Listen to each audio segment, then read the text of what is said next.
All right, so we're making great progress. The next thing we need to focus on is the animation and the event surrounding the countdown of the progress bar and what happens when we get all the way to the end of the countdown. We need to fire off an event that we can handle and then decide what to do. And there's really two scenarios where we need to worry about countdown. First is whenever we're cooling off, there's a cooling off period waiting for the next round to start, and then there's the next round itself that's actually ongoing, and we are waiting. We're playing the music and we're counting down to determine the value or the score for the player if he makes a selection at a given moment in time. Okay, so to get the animation to work, I'm going to have to add a storyboard. I'm going to add a storyboard to the page's resources. So let's get started with that. We didn't talk about storyboards and animations. I only briefly described what they were. You'll get a little bit more of an insight into what they are and keyframes and actions that happen at certain moments in time during the playback of that animation. So hopefully you'll get the hang of it here as we get started. So like I said, the first thing that we're going to do is actually add a page.resources section to our app. And I'm going to create a storyboard. And storyboard, let's give it a name. And you can see it doesn't have a name, but I'm going to use the X colon from this namespace here, and that'll allow me to attach a name to a storyboard. And I'm just going to call it the countdown storyboard. Countdown. And because we're going to need to access it programmatically, so that's why I want to give it a name. And then I'm also going to handle the completed event, so I'll go ahead and add a completed. We'll come back to that later. Now, there's different types of animations that I can add. In this particular case, I want a double animation using keyframes. And so a double is the data type. I want it to go to have values that are numeric. And using keyframes allows me to identify key moments in the life of the animation where I change key values of given properties. All right, so hopefully that's will make enough sense to at least get started with it. And we're going to have to give a few important pieces of information. For example, the storyboard dot target name. This is what we want to affect, and I think I call this my progress bar. So that's what this animation will deal with. And then the property of that storyboard, so target property equals, and this we're going to just have to kind of follow this. Essentially what I want to do is set the value, and it's so typically with a progress bar, you know, you have maximum minimum, so I think that's pretty much what that's denoting. It's just using a base class called range. And then there's one other property I need to set, which is called enable dependent animation, and I'm going to set that to true. Okay. And now what I want to do is actually add a number of keyframes. So I'm going to add a discrete double keyframe, and the key time will be, in this first case, at 0 seconds. I want the value of my progress bar to be 100. Okay. And then I'm going to copy this like 10 times. Copy and paste. All right, I'll come back to that in just a moment.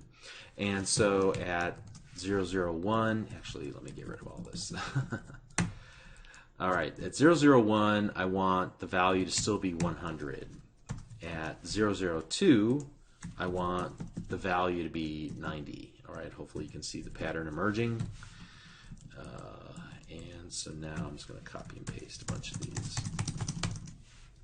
So at 3 seconds, 4 seconds, 5 seconds, 8, 9, and then at 10 seconds, and we'll just keep counting down the values: 70, 60, 50, 40, 30, 20, and 10.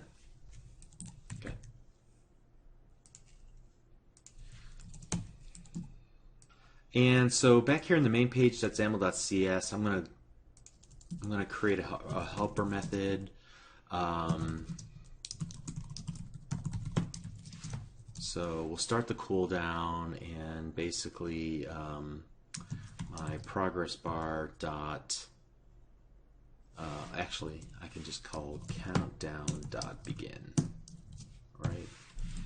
And so here, let's do this. Whenever we load up and finish there, we'll just call start cooldown. Let's see how this works. Yep, and there we go. You can see how we're starting the cooldown. So we'll deliver a message, something like getting ready for round 1, round 2, round 3. Now at this point, we fired off. When we get to the end, we get to the countdown completed. Okay, so we got to figure out what we want to do there. And like I said, there's two scenarios. There's one where music is actually playing, and then there's another scenario where there's no music playing. So I'm going to actually keep track of the current state of the app by creating a playing music Boolean, and I'm going to initialize its value to false. And this will allow us to determine the current state of the app once we hit the countdown. So here, if we're not playing music, so if exclamation mark not playing music, then what we need to do is start playing some music,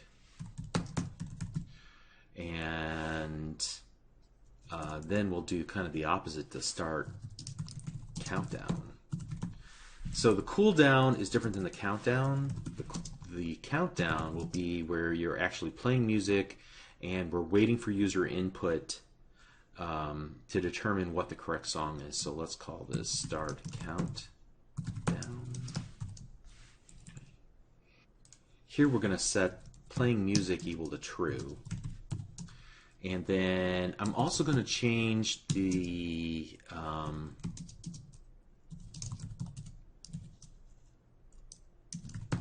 color of the progress bar to red. So I'm getting ready for that here. So my progress bar dot foreground equals brush. Then in the instruction text block, I want to say go. It's time to listen. Whoops. Listen to the music, and I'm also going to set the foreground equal to that same red color there, and then I'm going to call countdown begin again, like that. And so in the cooldown, we kind of want to do the exact opposite. So in the start cooldown, we're going to set playing music equal to false. And here, actually, let me grab several things here.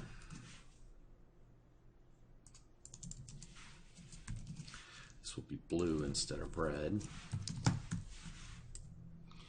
And then in the instruction text block equals text, we want to do string.format, get ready for round, and then I got to figure out what round it is. So here's another place where I'm going to have to keep track of which round we're in. Let's go ahead and go up here, and let's go int round equals 0.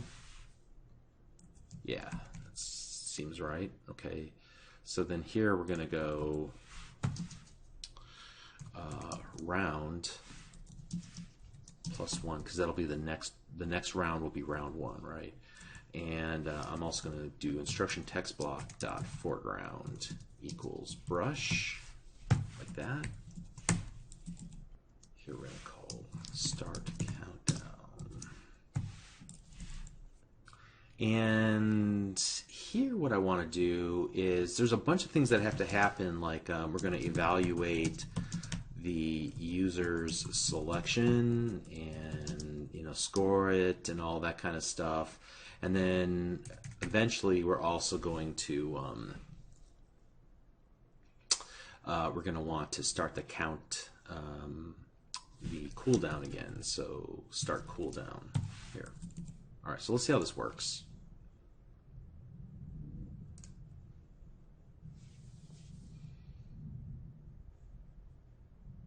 Okay, so we're getting ready for round one.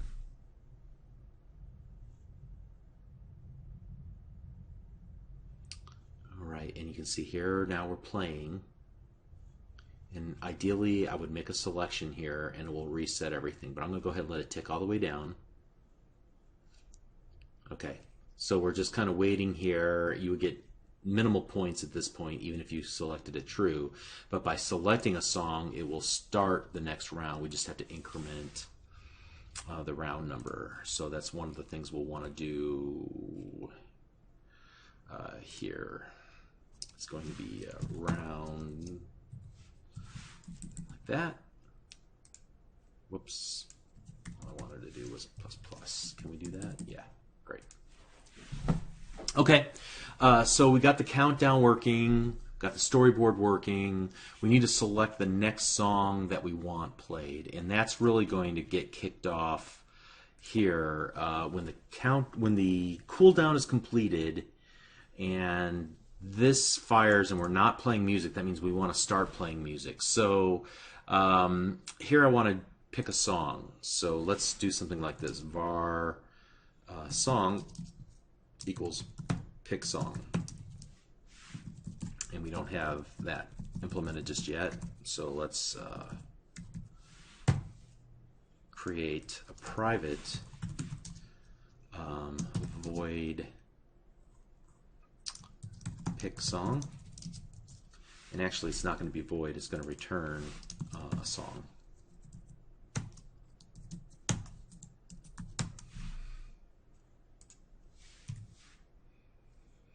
And what we'll need to do is, first of all, we're going to need to use the random class.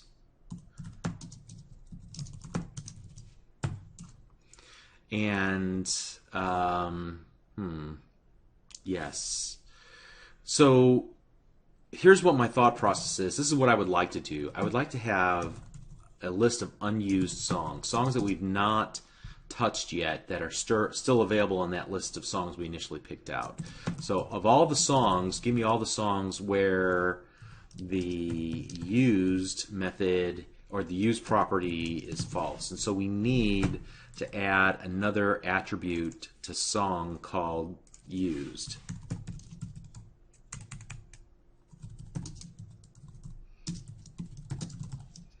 Okay, and obviously by default that would be should be false, but we'll populate that. And now what we'll want to do is grab the random number equals random.next. Give me a random number, the number of unused songs dot count, like that. And so then we'll get the random song equals unused songs dot element at random number.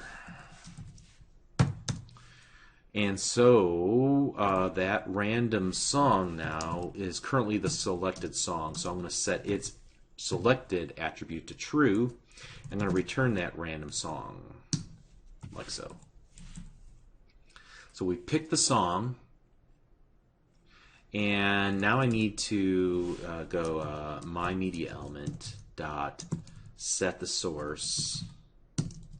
And I want to set it to my song. Now the song class does contain the song file, right? That's of type storage file. And in order to call this set source method, I'm going to need to give it two things. First of all, I'm going to need to give it the stream from the file itself.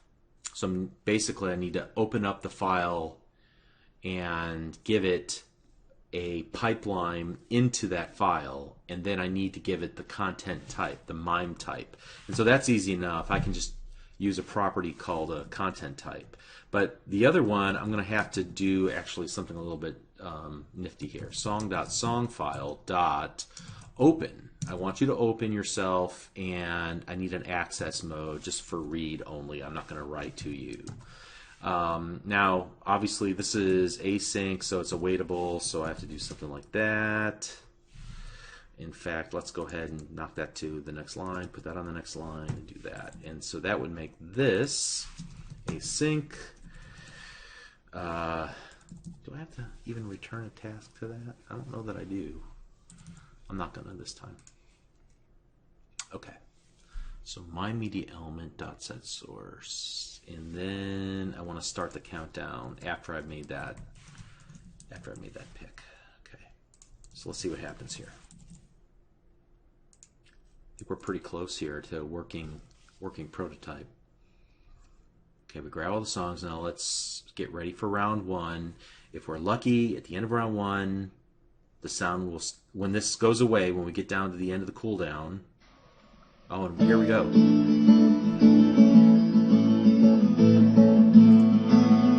Okay, so it mostly worked. There's some things after the click I got to figure out, like, did they click on the right song or not? If they didn't, what are we going to do then? Okay, but we'll get to that. Actually, I think we're good to go in this video. We will continue on to the next one where we actually do that evaluation of what the user clicked on and what points do we give them as a result of that. So we'll do that next. Doing great.